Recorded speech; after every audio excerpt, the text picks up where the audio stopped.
Hari ini tema besarnya adalah 5 gadis bijaksana. Subtema di pagi ini adalah kebodohan yang membinasakan.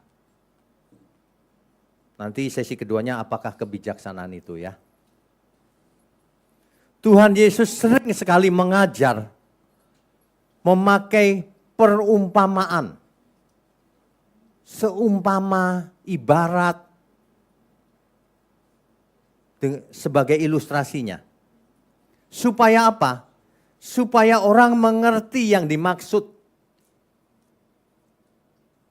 Jadi yang sulit-sulit mau dijelaskan dengan cara yang lebih mudah dengan perumpamaan. Itu maksud gaya bahasa itu. Nah kita mesti mengerti konteksnya intinya apa. Itulah maksud dari perumpamaan. Dalam kesempatan ini kita ambil dari Matius pasal 25 ayat 1 sampai 3. Perhatikan baik-baik kalimatnya.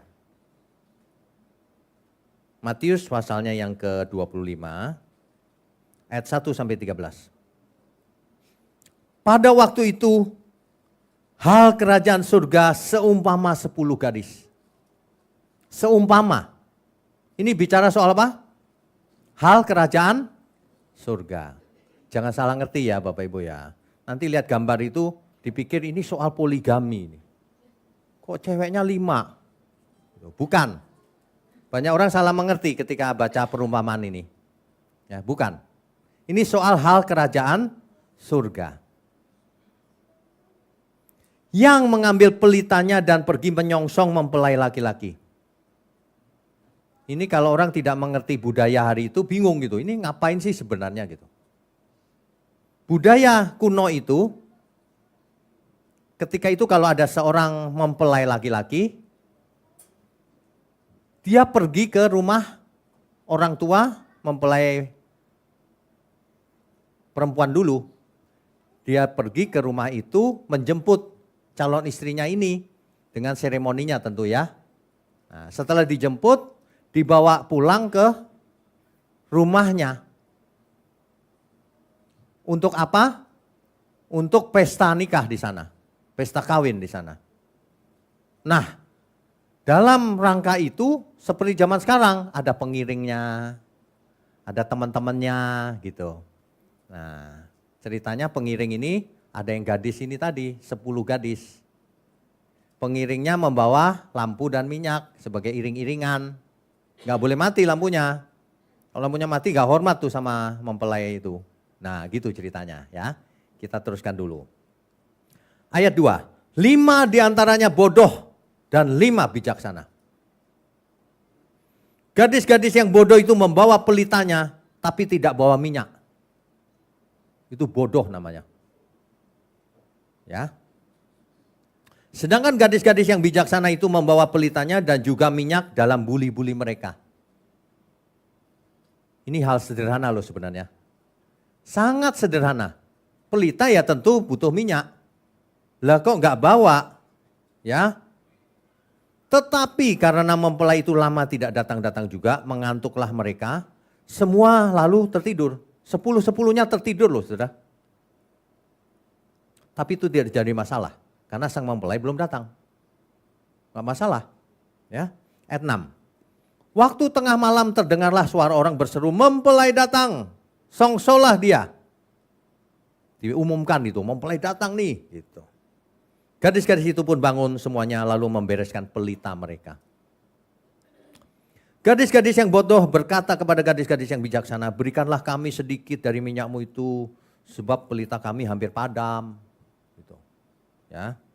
Tetapi jawab gadis-gadis yang bijaksana itu, tidak, nanti tidak cukup untuk kami dan untuk kamu. Lebih baik kamu pergi kepada penjual minyak dan beli di situ. Nah, 5 gadis bodoh ini pergilah dia beli minyak. Selagi ia pergi untuk membelinya, datanglah mempelai itu. Dan 5 gadis bijaksana ini telah siap sedia masuk bersama-sama dengan dia ke ruang perjamuan kawin. Lalu pintunya ditutup. Masuk bersama mempelai itu. Bukan 5 kawin sama mempelai 1 ya, bukan. Ini pengiring. Jangan salah mengerti. Ya. Ayat 11, kemudian datang juga gadis-gadis yang lain itu dan berkata, Tuhan, Tuhan, bukanlah kami pintu. Tetapi ia menjawab, aku berkata kepadanya, sesungguhnya aku tidak mengenal kamu. Udah telat, udah ditutup pintunya. Karena itu, ini kesimpulannya nih. Baca Alkitab itu jangan satu ayat ya. Panjang, lebar, terus kesimpulan. Karena itu, berjaga-jagalah. Sebab kamu tidak tahu akan hari maupun akan saatnya. Karena itu berjaga-jagalah. Siap-siaplah. Sebab kamu tidak tahu kapan harinya Tuhan datang lagi. Tidak tahu seorang pun yang tahu. Jadi kalau ada pengkhotbah yang bernubuat itu nanti berapa bulan lagi atau tahun depan. Bohong besar dia. Pembohong semua itu. Sudah terbukti kan? Dari dulu banyak pembohong. Tidak terbukti. Jangan ikut orang seperti itu. Dia berani bohong di mimbar, nabi palsu namanya. Yang saya heran orang udah dibohongin datang terus dengerin. Yang lebih bodoh dari gadis bodoh ini. Dibohongin masih percaya. Ya, hati-hati loh saudara. Hidup cuma satu kali, berjaga-jagalah. Karena kita tidak tahu kapan waktunya Tuhan datang. Kalau Tuhan tahu, kita tahu Tuhan datangnya kapan gitu ya. Ya nanti aja lah kalau udah dekat. Kan gitu. Banyak orang itu nggak tahu kenapa ya. Sifatnya itu selalu menunda. Nanti aja lah kalau sudah dekat. Kalau disuruh bertobat. Bertobat sekarang, enggak lah masih muda. Nanti aja lah kalau udah tua gitu. Emangnya kau sempat tua? Belum tentu lagi. Belum tentu. Setiap orang bisa mati mendadak meskipun masih muda. Tanpa penjelasan. Kadang-kadang gitu bingung, dia kenapa ya kok tiba-tiba meninggal. Ya. Hati-hati saudara. Berjaga-jagalah. Orang dunia aja tahu loh. Sedia payung sebelum hujan. Lah kau Alkitab berjaga-jagalah tapi orang cuek aja gitu. Nanti sajalah gitu. Itu berlaku loh dalam setiap hal. Soal kesehatan juga gitu. Sebelum sakit berjaga-jaga. Dijaga makannya. Gak apa-apa lah sekali ini. Masih muda. Gak tahu kenapa kok ngelawan ya. Dikasih tahu yang baik ngelawan. Hampir semua orang begitu. Gak apa-apa lah sekali ini. Besok sekali ini. Besoknya lagi sekali lagi. Itu namanya bukan sekali-sekali. Itu namanya setiap hari sekali. Itu namanya tiap hari. Ya, jangan pernah pakai alasan sekali aja lah Pak. Nanti aja lah.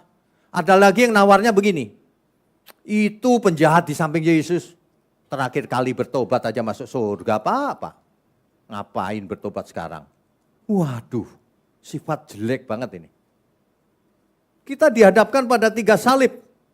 Kiri, kanan, tengah. Tuhan Yesus yang tengah. Pilih yang mana? Lah kok orang pilih penjahat? Gak apa-apa lah. Aku kayak penjahat itu nanti terakhir aja katanya. Padahal itu bukan penjahat, saya kasih tahu. Tuhan Yesus saja dicap sebagai penjahat kan? Makanya disalib. Jadi yang di sampingnya itu belum tentu penjahat. Menurut analisis itu kemungkinan kelompok Zelot namanya. Kelompok Zelot itu dia sudah percaya Adonai Elohim. Tapi ditangkap oleh Roma, penjajah. Kenapa? Karena melawan Roma. Jadi disalib, dicap penjahat, padahal bukan penjahat. Kalau penjahat itu seperti di sampingnya lagi. Yang kalau kau anak Allah turun, bebaskan dirimu sendiri, itu penjahat tuh memang. Tapi kalau ini dia mengerti. Sehingga dia waktu lihat Tuhan Yesus, ini dia yang kutunggu-tunggu. Ini dia yang kutunggu-tunggu, Sang Mesias itu, anak Allah yang maha tinggi. Makanya dia berkata apa? Tuhan, kalau engkau nanti di sana ingat akan aku ya. Gitu kan? Penjahat mana bisa begitu? Penjahat gak percaya begitu-begituan. Tapi dia tahu persis ada dunia yang lebih baik. Jangan suka begitu, nanti aja lah. Nanti aja kalau hujan baru beli payung. Ada gak begitu? Berjaga-jagalah, waktunya tidak jelas kapan. Jadi kalau ada orang yang meramal dan sebagainya, lupakan dia pembohong besar itu. Ya. Suatu hari nanti Suatu hari nanti, waktunya kita tidak tahu. Tapi itu pasti. Makanya hari ini pun cepetan berjaga-jaga bertobat lagi. Banyak orang hidup dalam comfort zone-nya, zona nyaman, merasa tenang. Apalagi di gereja dikotbahin, kamu sudah selamat karena Kristen. Udah dia tenang aja, udah nggak ngapa-ngapain. Lumpuh rohaninya. Nggak maju, nggak progresif, nggak berkembang rohaninya. Imannya bonsai terus dari dulu. Diajarin yang nggak benar ya begitu. Padahal Alkitab jelas nih, jangan jadi 5 gadis bodoh itu. Udah tahu bawa pelita, nggak bawa minyak. Sudah tahu ke surga harus hidup kudus. Lah kok nggak mempersiapkan hidup kudus? Coba, salah siapa? Itu bijaksana atau bodoh itu? Sudah tahu ke surga harus hidup kudus, kok nggak mau hidup kudus? Mestinya kita berusaha, ya Tuhan, aku mau belajar, nggak mau ngeyel lagi. Kan gitu harusnya. Hidup kudus itu it's a must, harus, wajib hukumnya. Gak ada tawar-menawar. Mulai kapan? Mulai sekarang, jangan ditunda-tunda. Perumpamaan ini tentang sebuah pernikahan di surga nantinya. Pernikahan anak domba. Apa itu? Pesta di surga. Bukan pernikahan dalam arti kawin, bukan. Ini pesta di surga. Kemenangan. Karena orang-orang percaya menang. Ketemu dengan Tuhan Yesus di surga, di kerajaan surga. Sebenarnya itu maksudnya. Bersiap-siaplah akan ada pernikahan di surga. Ya, pernikahan ingat, jangan kawin pikirannya. Pernikahan itu ketemu sama Tuhan. Aduh.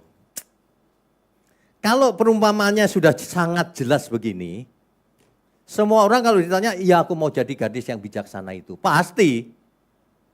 Tapi jangan cuma di mulut. Kalau orang ada yang buandel gitu, teman kita kadang-kadang kalau kita kasih tahu itu buandel banget tuh. Dibagiin, belum didengar ngomong sesat. Itu udah biasa itu. Orang buandel itu begitu tuh. Makanya saya kasih tips ke saudara ya, kalau membagikan sesuatu, bilang begini sama dia. Please ya, dengerin dulu. 3 kali aja. Kalau 3 kali khotbah kamu pikir itu sesat, jangan didengerin lagi. Tapi jangan nggak pernah dengar bilang sesat. Kalau itu kamu lebih bodoh dari gadis bodoh itu. Iya dong, lo dengar aja nggak mau menilai. Kayak orang dikasih buku gitu ya, enggak buku ini salah. Gitu. Udah baca kok? Belum. Loh, lah kok tahu salah? Itu bebal dan bodoh itu namanya. Kalau orang mau menilai itu harus tahu dulu isinya. Gak boleh ngawur mulutnya itu, ya. Ingat baik-baik. Suatu hari nanti kan jadi mentari takkan bersinar lagi. Suasana mencekam dunia yang semakin kelam. Suatu hari dunia kelam, saudara. Gemuruh, hancur, pasti. Makanya sebelum hari itu tiba, jaga-jagalah. Ya. Peringatan dengan berbagai kalimat, dengan berbagai lagu rohani, dengan berbagai macam-macam itu harusnya cukup buat kita. Karena dari dulu sering kita dengar, bukan? Suatu hari nanti kan jadi mentari takkan bersinar lagi. Suasana mencekam dunia yang semakin kelam. Peringatan seperti ini harusnya diulang-ulang. Bukan supaya kita takut, bukan. Supaya kita berjaga-jaga setiap saat kalau Tuhan datang. Aku mau Tuhan. Begitu loh maksudnya. Banyak orang itu dalam situasi lemes rohaninya. Enggak, apa istilahnya itu ya? Enggak siap siaga. Enggak dalam keadaan memiliki sense of crisis. Kayaknya dunia baik-baik saja gitu. Ada yang cerita sama saya begini, buktinya Pak, aku baik-baik saja hari ini. Keluargaku kaya, sukses. Enggak usah serius-serius amat ke gereja. Begitu, ada yang cerita sama saya gitu. Oh iya baiklah, soal kekayaan jangankan kau.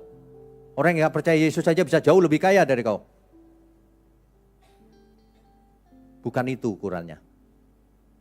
Meskipun orang hidup dalam kekayaan, kalau ia dalam kutuk Tuhan, percuma kekayaannya. Hari ini selama ini salah, orang diajar salah. Kalau kaya diberkati, salah itu. Belum tentu kaya diberkati. Dan belum tentu juga miskin dikutuk. Karena bukan soal kaya, bukan soal miskin. Soal Tuhan berkenan atau tidak dalam hidup kita. Amin. Tapi kalau saudara kaya, jadikan kekayaanmu itu alat di tangan Tuhan. Kalau enggak binasa kok. Dan sebaliknya kalau saudara tidak kaya, enggak usah minder. Kalau saudara minder, saudara dosa di hadapan Tuhan. Menghina namanya. Biasa aja gitu. Punya enggak punya ya biasa aja. Semua juga milik Tuhan kok. Ya, amin ya. Mestinya sih begitu. Jangan baru kaya dikit OKB. Gayanya, flexing. Jamnya 1M. Sementara saudaranya gak bisa makan, didiemin sama dia. Pasti ke neraka dia. Jam aja 1M tapi orang gak bisa makan, gak ditolongin. Bayangin. Padahal Alkitab seringkali mengajar dengan berbagai macam perumpamaan.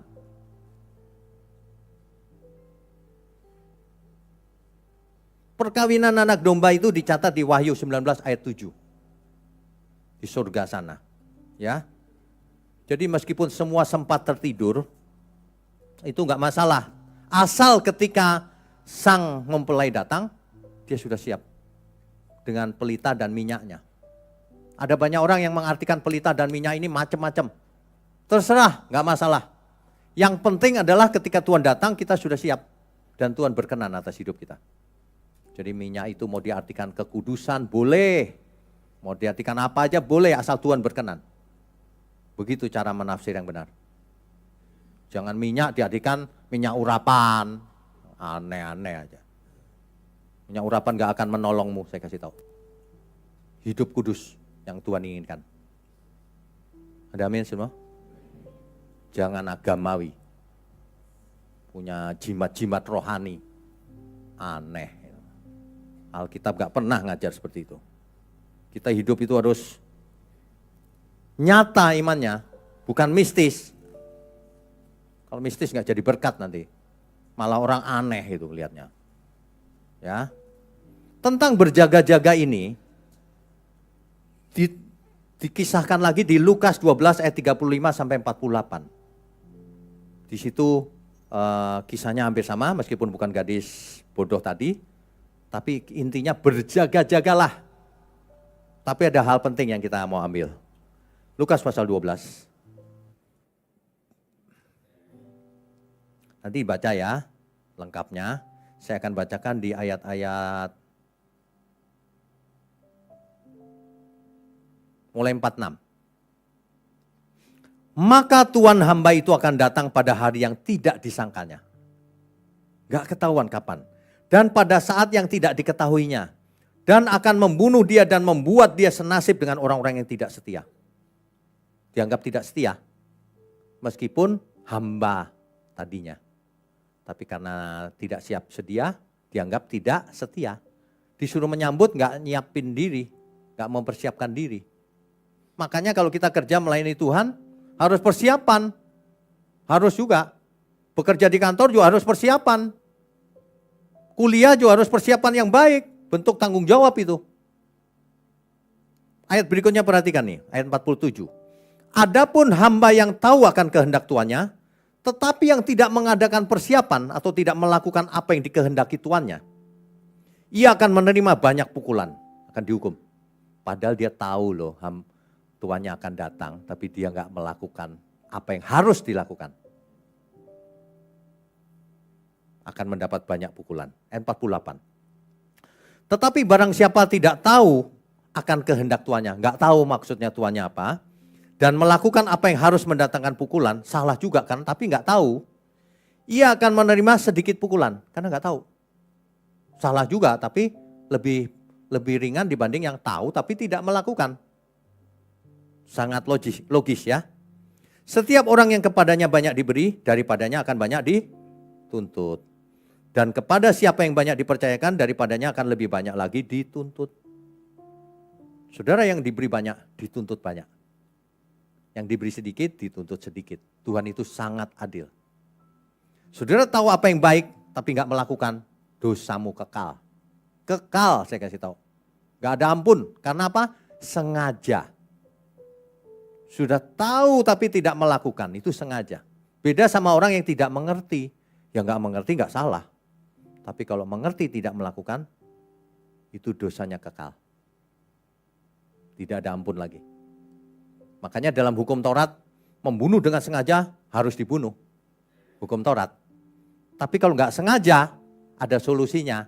Ya diasingkan ke kota yang asing. Cuma gitu aja, nggak dibunuh. Karena beda. Tuhan itu adil sekali. Tanggung jawab kita dituntut sesuai dengan apa yang bisa kita lakukan. Kalau saudara tidak bisa khotbah seperti ini, nggak dituntut khotbah. Apa yang bisa kita lakukan untuk Tuhan? Itulah yang dituntut oleh Tuhan. Amin. Jadi kalau saudara mahasiswa, dituntut apa kira-kira sama Tuhan? Khotbah. Ya enggak lah, belajar. Apalagi hari ini Tuhan sudah berikan semuanya sama kita. Pengampunan dosa sudah dicap Roh Kudus dalam diri setiap kita. Tanda bahwa kita milik Tuhan. Dikasih firman, belajar yang benar. Disertai dalam seluruh hidup kita. Hidup yang benar. Sudah tahu kan itu? Kalau nggak melakukan, dipukul lebih banyak oleh Tuhan. Makanya orang yang mendengar kebenaran, tuntutannya lebih besar. Orang yang nggak mendengar kebenaran, nggak dituntut lebih besar. Tapi kalau melakukan, mahkotanya juga lebih besar. Orang yang bisa dipercaya dalam hal kecil, ya bisa dipercaya dalam hal besar. Itu maksudnya. Ya, jadi kita harus bersiap-siap setiap saat. Hidup kudus, tak bercacat, tak bercelah. Siapa tahu Tuhan datang nanti malam. Seandainya Tuhan belum datang, siapa tahu nanti malam aku tidur dan tidak bangun lagi besoknya.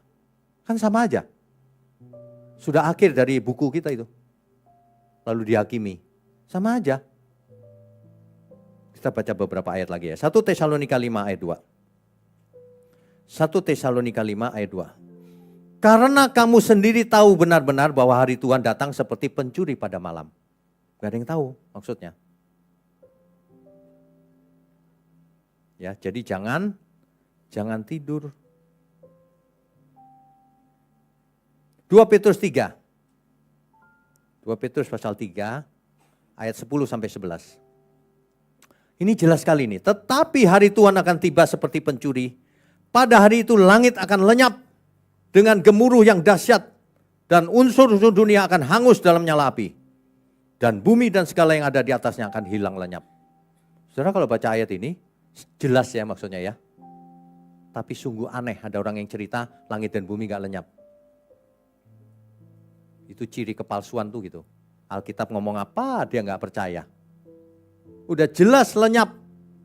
Oh enggak Pak, nanti direnovasi. Itu pasti kontraktor kerjanya. Bumi aja mau direnovasi ya Pak dia. Padahal lenyap kata Alkitab. Langit dan bumi akan lenyap. Jadi gimana dong kalau begitu? Ayat 11-nya dijelaskan. Jadi jika segala sesuatu ini akan hancur secara demikian, betapa suci dan salehnya kamu harus hidup. Percuma kau ngejar kekayaan tak terbatas. Gak bisa juga dinikmati semua. Cuma sedikit yang bisa dinikmati. Percuma kau ngejar kekuasaan luar biasa. Akhirnya kita semua pasti mati. Setelah mati ditolak Tuhan atau tidak. Sebenarnya bukan cuma itu loh, waktu kita hidup. Waktu kita hidup ini, makna hidup kita ini apa sih? Apa tujuan hidup? Berharga gak sih hidup kita ini? di mata Tuhan dan di mata manusia? Berharga enggak? Apa jadi orang yang lalim gitu? Kalau berharga, bermakna itu jadi berkat bagi sesama. Mengasihi Tuhan, mengasihi sesama. Intinya balik ke situ. Jangan sampai menyesal kemudian. Banyak orang itu selalu menyesalnya belakangan. Ya namanya menyesal memang belakangan ya. Mana ada di depan, belum apa-apa menyesal aku. Menyesal apa enggak tahu. Menyesal memang belakangan. Jangan sampai menyesal belakangan. Sebab ini sudah dikasih tahu bocorannya. Ibarat ujian itu jawabannya udah dikasih tahu nih. Bener gak? Bukan teka-teki loh kebenaran tuh. Soal jawabnya sudah dikasih tahu kisi-kisinya. Kalau mau ujian tuh. Saudara gak melakukan bagian saudara. Ditolak Tuhan. Saudara gak menyiapkan minyaknya itu. Untuk menyambut sang mempelai. Ditutup pintunya. Tuhan bilang aku tidak kenal kamu. Bocorannya sudah ada kan? Ibarat ujian. Soal tanya jawabnya sudah ada. Jadi kalau kita sudah mengerti tetap bebal tidak melakukan, salahnya siapa? Nasib. Bukan salah kita sendiri kan? Kita itu ya, banyak orang itu salah mengerti. Ikut Tuhan kok diancam terus sih Pak? Bukan, Tuhan bukan mengancam. Tuhan mau kita itu berubah dari sekarang. Supaya apa? Supaya hidup kita ini, satu-satunya kesempatan ini menjadi berkat. Sebelum kita menutup mata. Iya kan? Dikasih kesempatan gak digunakan, disia-siakan. Hidup ini kesempatan. Pergunakan itu sebaik-baiknya. Gak dipakai, salah sendiri. Gadis yang bodoh. Dikasih kesempatan gak dipakai. Kesempatannya cuma sekali, gak ada ulangan lain. Menurut Alkitab tidak ada reinkarnasi. Sekali ini saudara mesti benar. Berapapun harganya yang kita lakukan. Gak usah nunda-nunda lagi nantilah, gak usah. Berjaga-jagalah waktunya, kita tidak tahu kapan Tuhan datang. Atau kapan kita mati, kita tidak ada yang tahu.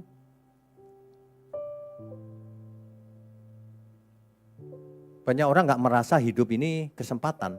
Orang merasanya gini, hidup ini ya mengalir aja lah seperti air. Hidup ini ya kita jalani saja lah Pak. Gak punya tujuan hidup. Makanya hidupnya gak bergairah. Rohnya gak menyala-nyala. Kalau orang tahu menyala-nyala tuh, Tuhan akan datang.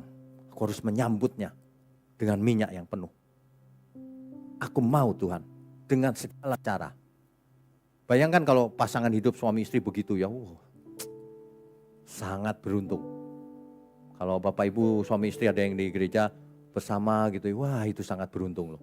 Sebab ada banyak orang ibu-ibu sendiri suaminya gak tahu kemana.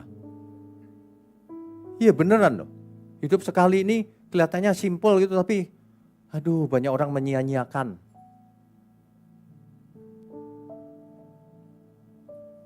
Mestinya kita jangan sia-siakan. Hidup cuma sekali ya. Hidup ini adalah kesempatan. Hidup ini untuk melayani Tuhan. Jangan sia-siakan waktu yang Tuhan beri. Hidup ini harus jadi berkat. Hidup ini adalah hidup ini adalah kesempatan. Hidup ini untuk melayani Tuhan. Jangan sia-siakan waktu yang Tuhan beri. Hidup ini hanya sementara. Oh Tuhan, pakailah hidupku selagi aku masih kuat. Bila saatnya nanti ku tak berdaya lagi, hidup ini sudah jadi berkah. Saudara, kalau kita bijaksana, bahkan kita bukan cuma berjaga-jaga, bahkan kita proaktif. Apa Tuhan yang harus kulakukan, Tuhan? Ada banyak hal yang bisa kulakukan. Hidup ini menarik. Hidup ini menarik, saudara. Apa yang harus kulakukan, Tuhan? Begitu. Jangan lemas. Cari apa yang bisa kita lakukan. Berkarya luar biasa, bisnis yang hebat, kerja yang pinter, studi yang pinter. Persembahkan untuk Tuhan. Kebenaran itu ada di mana-mana. Bukti kebenaran itu ada di segala kejadian hidup. Saudara yang belum ikuti seminar 7 natur kebenaran, segera ikuti. Kemarin episode pertama, 2 sesi ya, sesi 1 dan sesi 2 kemarin. 2 minggu lagi, sesi 3, sesi 4, dan seterusnya itu. Seperti kuliah. Ikuti, nanti berubah. Kebenaran itu bisa kita temukan dimanapun. Tuhan mengkomunikasikan kebenarannya lewat berbagai kejadian. Prinsip kebenaran itu begini, itu hipotesa saya, ternyata benar. Gak ada orang bisa mendadak sehat. Gak ada orang mendadak pintar. Gak ada jalan pintas supaya aku terkenal bayar. Gak ada. Supaya aku suci, aku berdoa seharian 24 jam. Gak ada. Ternyata benar itu. Berapa hari yang lalu saya ke suatu klinik, diberi buku tentang stem cell. Saya pikir dulu gini, stem cell enak banget ya. Orang yang punya duit beli stem cell disuntik, awet muda dia, sehat. Enggak mungkin saya bilang, ternyata benar. Saya baca buku itu ya, percuma. Kau di stem cell percuma duitmu itu. Kalau hidupnya enggak benar. Kalau pola makannya buarangan gitu terus stem cell, percuma. Waktu di stem cell, minggu-minggu pertama oke. Bulan berikutnya lemas lagi, keracunan lagi selnya. Karena makan enggak benar. Jangan berharap pada shortcut atau jalan pendek, jalan pintas. Enggak ada di dunia jalan pintas. Apalagi kalau bicara surga, enggak ada jalan pintasnya. Enggak ada. Kita harus mempersiapkan diri melalui proses panjang. Bahkan bukan cuma siap-siap, mempersembahkan diri, menyodorkan diri. Tuhan, aku mau dipakai. Saya aja tiap hari pikir keras, apa lagi Tuhan? Dengan keterbatasan yang kita punya ini, apa yang bisa kulakukan Tuhan? Makanya saya sering melibatkan banyak jemaat juga kan, kita ini keluarga loh. Maksudnya bukan soal duit, ayo dukung pekerjaan Tuhan. Yang pinter IT, ayo serahkan. Begini loh Pak yang bagus. Masing-masing kita diberi tugas oleh Tuhan. Bukan cuma siap-siap ya aku mau datang. Bukan, itu mah level gadis bodoh tadi itu. Kita bahkan gadis bijaksana yang mempersiapkan diri. Yang sudah beli minyak dan sebagainya. Sodorkan diri kita. Betapa suci dan salehnya kamu harus hidup, kata Alkitab. Sebab langit dan bumi akan lenyap.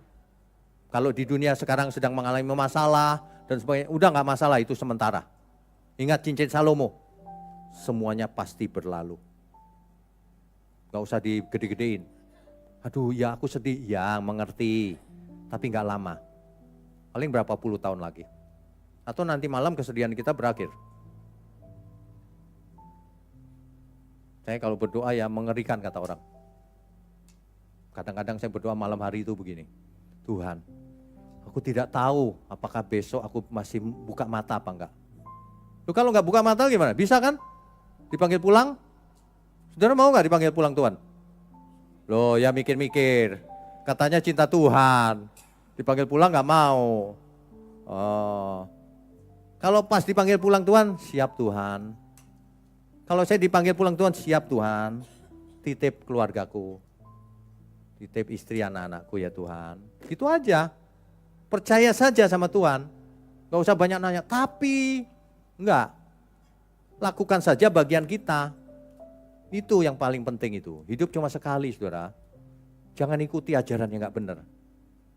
Itu tidak mengubah setiap kita. Kebenaran itu cirinya mengubah setiap kita. Berubah, iya, kayak kesetrum gitu loh. Jadi kaget, jadi bangun. Tadinya kan lemes, aku sudah selamat. Keselamatan bukan karena perbuatan baik. Sudah Kristen, sudah punya tiket ke surga. Ya sudah, lemes, aneh. Sekarang disundut kebenaran. Iya juga ya, aku mau ambil bagian Tuhan. Di dalam pekerjaan Tuhan, di dalam menyelamatkan teman-temanku ini. Semuanya gitu. Jangan jadi gadis yang bodoh itu. Jadilah gadis yang bijaksana. Sehingga ketika Tuhan datang kita masuk ke perjamuan pesta nikah anak domba di surga kekal. Amin ya semua ya. Beri kemuliaan Tuhan.